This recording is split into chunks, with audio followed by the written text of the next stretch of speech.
abena Uzakile, abena Nkana West, Nkana East, abena Buchi, like your name suggests, mwebena Chingola, the marketeers from Chisokone Market, Chiwempala Market, that made it to Kitwe to attend the rally. I also want to thank the people of Makululu, mwebena Makululu, mweba Kungungu, mweba Kuluangwa, Kuwacha, Mukabwe, Namitasha Namitotela Pakalamba, for coming out en masse to come and support the rally. So we were heavily supported at both occasions, and as an alliance, we remain very thankful to all our supporters that made it to those two events. Seems like there's a lot of people working hard to make these rallies happen. How was organizing these two major events? How did it come easy? Did it come without its challenges?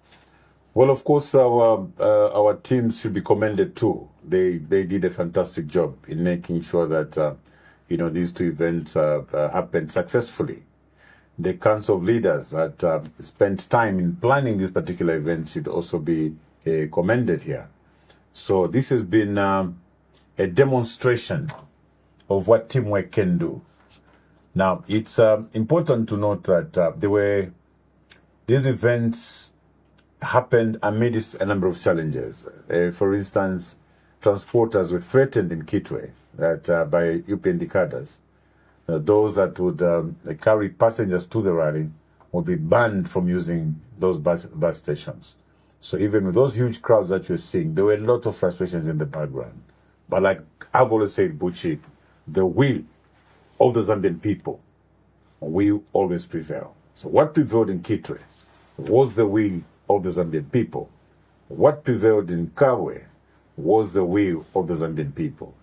Yes. As you addressed both crowds, as much as they have similar challenges, they also have unique ones. Let's start with Kitwe. What was the core message for the Kitwe and the Copper Belt audience? Well, Buchi, if you look at Kitwe and the Copper Belt in general, what strikes your mind immediately are the high levels of unemployment. You look at the youth unemployment levels, well over 20%. You look at the welfare of minors, those that are in employment, you call them the working poor. What strikes your mind, you look at the welfare of civil servants. That's on the Copper Belt. So the first thing to do for us as Tonse, for me as president of the Alliance, was to speak directly to the challenges that people are facing. So at that rally, my message was very clear, and I remain very committed to that. I will give back those dump sites to the youths. We have since encouraged our investors that the steps that we're taking are not in any way aimed at frustrating the investment, their desires or commitments, as it were. We're saying investors are welcome, but as they come, they should not be seen to be competing for dump sites with our youths. Clearly, we are looking for investors that are going to add value to the investment profile of this country.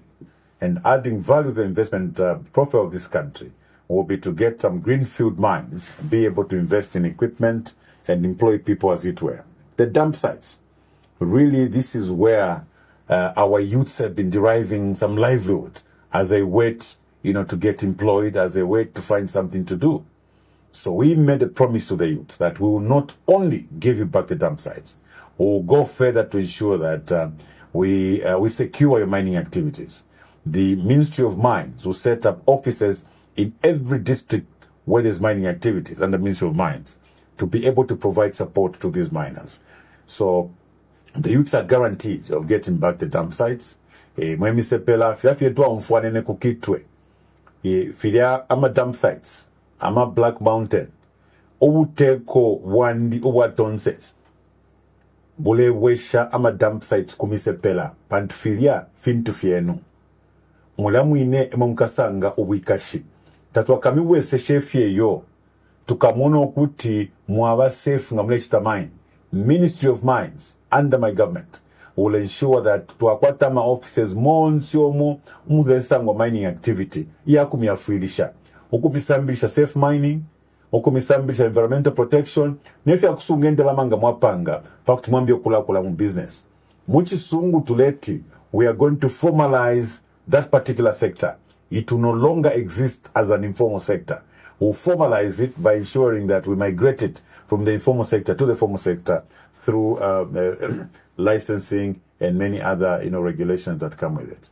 Well, the Copper Belt speaks to mining, and mining speaks to a lot of money that goes into the Zambian budget. But the Copper Belt doesn't look the part for some people. They've questioned, saying, look, we produce majority of these things, but we really never see any of these benefits trickling down to us, the ordinary people. In fact, a lot of people would choose to migrate to Lusaka for better opportunities in recent times. So what is your core message to the people on the Copper Belt as far as making the Copper Belt look as much as the money that it makes? So when you look at mining, Buchi, being a major economic activity, under Tonse, we believe in one principle, and this principle is the principle of shared value. This is a principle that speaks to a win-win situation, where investors get their part, they get a fair return on their investment. But Zambians, the owners of that sovereign wealth, also get their fair share. Now, I must be very clear here, Buchi, when you talk about shared value. The shared value is not speaking about taxes. There must be some real benefit coming out of these mines to the Zambians. Number one, that shared value will include quality jobs, as it were. But today, Buchi, I want to tell you that Zambians are resigning from Mopani. Every day they're going on voluntary separation because of the conditions of service. You know that the mines are very strict when it comes to consumption of alcohol. Alcoholic beverages whilst on duty is a dismissible offense. So what's happening is that workers go to work drunk so that it can be dismissed. That's what's happening on the Copper Belt. They're so frustrated that they want to get their separation package. So they report for work deliberately drunk so they can be removed. So we're talking about shared value. There must be quality jobs. The workers working for these mines must be motivated. That's part of the value that this particular mine will be imparting on the Zambians. Under shared value, the businessmen and women on the Copper Belt are supposed to be getting a fair share of their business from these mines. So, under the Tonse NRPUP government, we will ensure that the principle of shared value is strictly implemented. How are we going to do that? We are going to do that by ensuring that we come up with laws that will protect the local content. The local businessmen on the Copper Belt will be guaranteed of some business. Up to 50% of whatever business is transacted by the mining houses must be done by Zambians. We are very straight about that. We're not even apologetic. The other foreign entities will get their 50%. Remember, Buchi, we've given out licenses. We've given out incentives to our investors. There is nothing harmful. There is nothing wrong this time to say, can we also ensure that as you're doing this business, 50% of it is protected and is for Zambians. We are not the first country to implement that. The difference is that other governments have done similar, but they don't apply the principle of shared value. They've corruptly benefited, from the businesses in the mines by seconding or recommending the very few people that benefit from that. Now, we are saying it will be transparent, it will be open, it will be through an act of parliament that the business will be guaranteed for the Zambians. And by so doing, we're going to revive and revamp many industries on the Copper Belt that will later employ our people. So let's move and talk about another area you traveled to, which was Kabwe, which also had a huge turnout. Can you sum up the message that you delivered in Kabwe? Well, Kabwe is a troubled town. Kabwe is a ghost town. It's been a ghost town for a very long time. So what other governments did with the collapse of those mines was to keep activity levels in Kabwe by maintaining the head office for Zambia Correction Services in Kabwe. So the head office for the whole country was actually hosted in Kabwe. This kept Kabwe quite busy in that there were a number of men and women in uniform, correction service officers living in Kabwe. So when it's month end, obviously the economy changed in Kabwe. And that way marketeers, street vendors, shops and other people were busy There was a lot of activity, workshops and things like that. So once it was moved from Kabwe, the activity level, even at government level, is very minimal. So the first thing that we will do, we will reverse that and ensure that the Zambia Correction Service is headquartered in Kabwe. That's number one. Number two, we are going to improve the economic activities in Kabwe by revamping the operations of Zambereris. By the way, Zambereris was previously the biggest employer in Kabwe. So we're going to revamp the activities of Zambereris. And number three, Mulungushi Textiles. We will genuinely open the operations of Mulungushi Textiles. Now, what we're going to do with Mulungushi Textiles, as opposed to what has happened now, I'm told it's just acting as a printer, printing chitenges for the UPND. We saw some smoke coming out of those chimneys. We sent our officers to go and check. They discovered that they were just busy printing chitenges for UPND, like we suspected. Our friends are not in the habit of telling the truth. So when they say something, you always have to take it with a pinch of salt. But this time, we discovered the quote-unquote opening of Mulungushi Textiles was just to allow some fabric to find its way into the warehouses, and then they printed the UPND logo. That is what is going on. We asked how many people had been employed. There's been no responses to that. So anyway, that's a story for another day. But we will look at Mulungushi Textiles as an aggregator to buy cotton from the farmers. So government will do, like I've always said, what you call backward and forward integration. Backward integration, we are going to help the cotton farmers like we help the maize farmers with inputs and all that. And at the same time, we will go further. The principle under Tonse, NRPUP, Tonse Pamosi and NRPUP, revolves around value addition, creating downstream industries to create employment. So it doesn't matter at what level. So the farmers that we're going to assist with inputs will primarily be also empowered with what we call baby gineries. These are small gineries that will be in the localities where they're farming. What are we trying to do? We're trying to make sure that they get value for their cotton by adding value. So they will do the ginning, whatever you call it, so that one, they extract the cotton, from the pods or whatever it is, and also extract the seeds, which they will later crush and extract oil, and the waste will go towards animal feed. Why do we want to do that? There's been challenges in this particular sector because the prices keep on fluctuating. So the only way to save the cotton farmers is to ensure that they don't sell raw cotton. They should add value. Once they've added value, they'll get more for their cotton than they would ordinarily get. But secondly, they should find Mulungushi Textiles as an aggregator. It's actually Mulungushi Textiles that will be funded to promote an outgrower scheme, as it were. Yeah, so we're talking about Kabwe. I just thought I could explain that. Then also, we looked at men and women in uniform. We realized that many of our men and women in uniform are demotivated. We look at social amenities, for instance. They don't have social amenities. Previously, governments made sure that men and women in uniform had their own canteens in the areas where there is, which are provided for by government. They had good transport to save them from jumping on buses and mingling with civilians. They had clubs where they went to. So we want to, we made an undertaking that will give dignity back to our men and women in uniform to make sure that, one, the stagnation in the upward progression in terms of career is immediately attended to.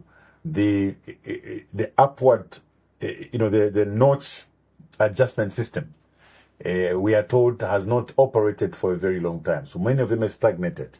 And we have said for civil servants, where we're going to upgrade them accordingly. For men and women in uniform, we'll make sure that that notching system is operationalized and people get to sit in the positions where they should be sitting. Then we have to motivate them, even with social amenities, as it were, issues of transport and other equipment that they need in their course of work is attended to. The civil servants, obviously in Kabwe, had it for themselves. They had, when we talked about the debt swap, we talked about reforming the pension schemes, as it were. So they heard about us attending to the challenges in housing, as it were. One, by providing more housing right across the country in many areas where these schools are located, but at the same time, be able to adjust the housing allowance to suit the market rates, as it were. So there was quite a lot to say, but most importantly, we talked about the farmers, that the farmers will no longer get fertilizers in medals. That is gone. That is gone, Buchi. Our farmers will be given not less than $8 per farmer. That's under the FEC program. So the issues of sharing fertilizers in medals is gone. That is one. Number two, we talked about guaranteed power in Central Province. We have a number of mining activities. Most of those mining activities are collapsing every day. Why? Because the current government preferred to export power and taking away power from our own industries. So the mines around Kabwe lost up to 6,000 jobs because of those measures. So we're going to guarantee power to these mines when we come into power, so that we can save jobs for our people. So besides maize, Buchi, we'll promote cotton farming, we'll promote tobacco farming, as it were. Agriculture, as you know, is one sector we would like to create a lot of jobs. Well, let's have a discussion on one of the prides of Zambia. For the longest time, Zambia has been a beacon for education from our neighbors and to many areas. Meal allowances, they seem to be quite a topical issue for the students in various institutions of learning. How do you plan to handle the issue around meal allowances? Will you maintain them, and will you improve them, and how will you do that? Yes, Buchi, I want to tell you now that we will maintain meal allowances, but we'll also further improve them. We have looked at what students are being paid and looking at the cost of living. So to be able to match and ensure that our students are not teased, when they're given these meal allowances, we'll adjust the meal allowances to suit the living conditions of a student. So to repeat, we will maintain meal allowances and also improve, in other words, increase those meal allowances so that students are comfortable even as they're being supported by government. But we'll go further also. We've looked at bursaries, for instance, and we've looked at how this bursary system has worked. You and I, Buchi, have discussed here that we have young doctors spent 7 years, and after graduating, 7 years later, they're still on the street. That is the case with many other civil servants, many other young people that have graduated. Now, these particular people still have a loan that is hanging on their heads. Okay, the money that was provided by way of bursaries. So our decision is that on account of what has happened so far, especially to most of these students, I went to these universities and I was sponsored by government and I did not pay anything. And many people today are still boasting of having gone through that free education. So the question that begs now is that why do we want to recover this money from these students? Let's be practical, Buchi, okay? First of all, it's there in name. Meaning, if there are people that are paying back, there are very few people that are paying back because very few people get employed. You understand? So, as opposed to having this particular ability hanging on the heads of our students, we'll simply remove it. They will not. No one will pay back that particular. It will be bursary from government, sponsored by government, and it's a continuation of the free education, as it were. Well, Honorable, I also remember, Buchi, that not everybody gets that bursary, by the way. Do you remember? Remember that not everybody gets that bursary. How do you ensure that everybody gets it? There's a process. The universities are able to assess. They assess the deserving students. Those that are deserving, they will look at the background and they've got some information that they use. So basically, even when you say these people will not pay back, okay, you would have looked at, remember, one of the objectives of government when you are looking at human development, we are also looking at reducing vulnerability. Okay? By reducing vulnerability, we do not want to punish these students even further. What do I mean by that? They went to their training, they finished their training. Most of them have had no jobs up to now. Okay? And when they get a job 5-6 years later, they should be chased with their ability over their heads. What we're simply saying was that because the consideration at the beginning was that they were vulnerable. They were unable to afford. So we will scrap that off. The bursary will be given to you, Buchi. It will be non-recoverable. Interesting. Let's talk about the social cash transfer, which has also been a topical issue. What is the plan of the NRPUP as they come into office when it comes to the social cash transfer? Yes, we will maintain the social cash transfer. We've looked at the social cash transfer. In some cases, every 2 months, people are getting 800. In other cases, 1,200 every 2 months. This translates to 400 and 600 kwacha per month. So we have to be very realistic and establish that the one for 800 will be revised upwards to 1,200. Okay, and the one for 1,2 will be adjusted upwards to 1,600. So in short, the social cash transfer will be maintained. But looking at the cost of living, we'll have to adjust it upwards. We will increase the social cash transfer. So mwebe kala chalo, ida social cash transfer, bambi bafola 800 after 2 months, bambi bafola 1,200 after 2 months. Under NRPUP and Tonse, Pamosi Alliance, ida 800 tukaisesisha pali 1,2, ida 1,2 tukasesisha pali 1,6. For one reason, pantumumone ngababale fola iya 800, which is 400 per month, which means ngabashita fyobunga iyo month ni chashani chapwa. So ukumona imi kalile fo ikosele. India program tukakonkanya polelo, tukabikila ko karusangu, tukabikila ko kandalama, pakuti bali abala ndanga bafola, tabalishita fyobunga chapwilo momwine. Washala kone akushito muchele, ne akushito munani. That is the commitment that we have made.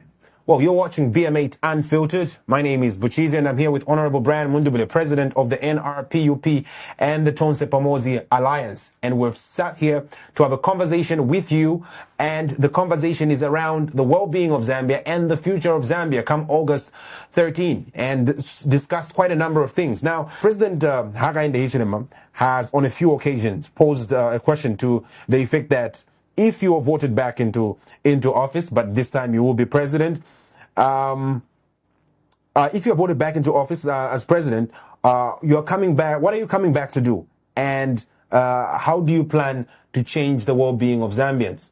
Thank you, Buchi. It's a very important question that you ask. Our dear president, my brother Hakainde Hichilema, asked the question to say they want to come back to power. What are they coming back to do? Number one, we are coming back to give dignity back to the Zambian people. Number two, we are coming to create employment for the youths. Number three, we are coming back to restore our democracy. Number four, we are coming back to restore our rule of law. Number five, we are coming back to ensure that we de-weaponize our justice system and make our justice system independent. Number six, we'll come back to ensure that institutions of governance begin to function. In sum, we are coming back to make sure that Zambia as a country should start working again. That's very important. Take note of that. Beyond that, there are a number of projects that the UPND failed to complete. Let's start with Lewanika University in Mongo. You go to the site. This site was allocated. The site establishment, the contractors mobilized, but up to date, nothing has happened. We are coming back to complete that university for the people of Mongo. And I should send a warning to colleagues in the UPND that we know have shared that land that we allocated for Lewanika University. If at all, colleagues, you took part and awarded yourself some pieces of land, please abandon that and give it back, because we are coming back to complete that university for the people of Mongo. Number two, we are coming back to complete the Luampa Mulowezi Road in Western Province. We are coming back to construct the Katunda Lukulu Road. in Western Province. We are coming to complete the projects that the EPND failed to complete. The cashew nut project in Western Province needs to be completed. It was started, it needs to be completed. We are coming back to ensure that we industrialize Western Province by promoting livestock production. We are coming back to promote and grow the animal population in Western Province. Build abattoirs in Western Province. Build veterinary labs in Western Province so that Western Province can industrialize around livestock. It's very, very important. So there's infrastructure, there's agriculture, and there's livestock that we're targeting to finish. Fast forward, you go to FTJ University in Luapula. There were a lot of stories previously where, everybody was painted black around the construction of that university. I'm happy that the truth is known. So we're coming back to complete the FTJ University in Luapula. We are coming back to complete the Ntumpa University in Kasama so that tourism and agricultural courses can be offered at those particular universities. We are coming back to ensure that operationalize the industrial yards that were constructed in every provincial center. Are you aware that we have industrial yards? These are yards with equipment that youths can use to gain skills and also be able to do some enterprise in these particular areas. So those particular yards were completed. They were actually fitted with equipment. But in some cases, government has simply abandoned those projects. We're coming back to complete those particular projects. So when President Hakainde Hichilema asks, our answer to that is that we are coming back to give back the mines to our Jerabos, our youths, so they can begin to earn a living. We are coming back to give them the gold mines around Kikonge area. We formalize the sector. We license them. We give them equipment. They begin to mine and give jobs to other people. We are going to Kanyelele to do the same. We are going to Petauke around the gold mines to go and give them the same. So we are coming back to stop the use of guns against the youths and instead promote entrepreneurship, as it were. We are coming back to ensure that we clean up the civil service. We professionalize the civil service. We ensure that the civil service is neutral. We ensure that employment in the civil service is not from the database, but we employ what is called a merit-based recruitment approach, as it were. So we are coming not only to change government, but want to change how government works. The application of the law. Today, Buchi, you are in Chawama, you would watch videos of cadres breaking Brighton Undwe's vehicles, even stealing from these vehicles. Nobody is arrested for aggravated robbery. But then they will go after BMH youths who are attacked in Chawama, by UPND cadres, as it were. So we're coming back to clean up. Zambians, be ready. We're coming to clean up.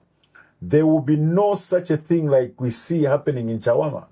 Imisepela, bale fuma kuchechi na wabie male ya mchawama, bale indilo mutende, wa UPND wa sachita attack imisepela shabana BM8. Imisepela sachita resist, abene Black Apple, abena Ricky, abena Peter. Wachita resist ila attack to secure us to apita muna mchawama. Later on, imisepela isha alleged tefio, Shasta report to police and now to be into, and the police are picking up our youths from Chipata. And yet, the same day, the UPND cadres wire kunganda kwa Brighton undu, watobe mioto kono kuiba laptop, nama phone, and all that is on camera. Abantu balebeka tayo. That is the last you're going to see of that. Zambians should look forward to a new Zambia where every Zambian will be treated equally, where every Zambian will live freely, where every Zambian will be able to express themselves freely, where every Zambian will know to say, if one breaks the law will follow them. If you are free and innocent, you shall live an innocent and free life. So, Mwebantu, the time has come. Well, we've seen a very comprehensive campaign program for you in the eastern part of Zambia, which is the eastern province, and parts of the north. I would like for you to speak to the people in those regions as you embark on this trip. Why should they be interested in your campaign message? And why should they show up in numbers to every rally that you are going to have in Petauke and other areas in the eastern province? Well, first of all, like in all the other places we've been, there are specific audiences that we follow. So we are going to Eastern Province. We are going to talk to cotton farmers. We are going to talk to tobacco farmers. We are going to talk to maize farmers. We are talking to soybeans farmers. We are talking to sunflower farmers. These are key audiences that we are going to speak to. We are also going to speak to our youths that are mining gold around Petauke area, around Chinyunyu area, and all those other places. We are also going to speak to the civil servants. We are going to speak to the council workers. You may be interested to know that the council workers are not paid up to now. There are problems within that. We also want to speak to our local suppliers. You know, Eastern Province has got a number of businessmen. Many of our people have been very active. You know, Buchi today, that the government is boasting that it has built the reserves. What a shame. Government has increased its reserves maybe to $5 or $6 billion. But you must ask one question.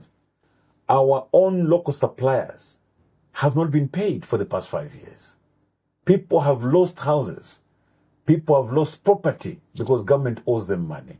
Civil servants are suffering. Others are committing suicide today because government owes them money. But government would boast that they're building reserves. I know because I've been a member of parliament. I know how quickly this government paid the foreign companies. There were companies that were owed VAT refunds. I have no problem with how fast they were paid. But I would have loved this government to also be as fast in paying the local suppliers. So when the president asks what we're coming to do, we are coming back to give dignity to the Zambian people. We want to make sure that every Zambian counts. Our friends count numbers. They count statistics. We count Zambians. We count human beings. That is the reason why, for us, as we are looking at building the reserves, we first look at how many Zambians have been paid for the supplies they made to government. How many Zambian contractors have been paid? Are you aware that today there was 1 billion kwacha that was released and paid to Chinese contractors 4 days ago, and no Zambian contractor was paid? So on one hand, you've got 1 billion kwacha paid to foreign contractors, and the next day you hear UPND leaders boasting that they'll be giving their people money every week. You know what we say in Bemba? Kwaluwo mukote chimbwe anyemfwi. Huh? Kwaluwo mukote chimbwe anyemfwi. Break it down. What does that mean? Well, an old lady goes missing. You know, an old lady, a grey-haired old lady goes missing. And the next thing, they find that there was a hyena, and from the hyena droppings, you find grey hair. And people wondering, who killed the old lady? You know, because the hyena's droppings have got grey hair, but the old lady is also missing. People are looking for the killer. Yeah, so you see, in the village, then you start suspecting the hyena. The hyena could have killed the old lady. You know, and in this particular case, we have a number of Zambian contractors owed money, and an instruction is issued. This 1 billion should only be given to Chinese companies. And suddenly, UPND leaders have got money. They'll start giving MPs, councillors, and so on. What a coincidence. You know, the UPND leaders are not Chinese, remember? They're Zambians. But Chinese have been given money, and the UPND leaders have also got money on the other hand. And yet they're not Chinese themselves. So these are problems, but we're assuring Zambians that this will not happen. Zambians will prioritize first. So if there was 1 billion to be given, that 1 billion should have been paid to Zambian contractors who have not been paid for a very long time. That money should have been given to the old women, Nakulumutinta Pamakasa, who supplied rice to prisons, supplied carpenter to prisons, and has not been paid. She's the one that needs that money. What is your promise to the Eastern Province? How are you planning to revitalize the Eastern Province?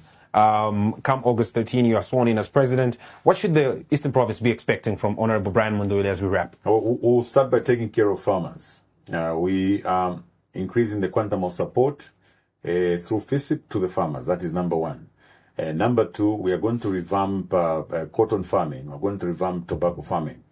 Like I've said before, we are introducing aggregators for both tobacco, sunflower, soya beans, and many agriculture products.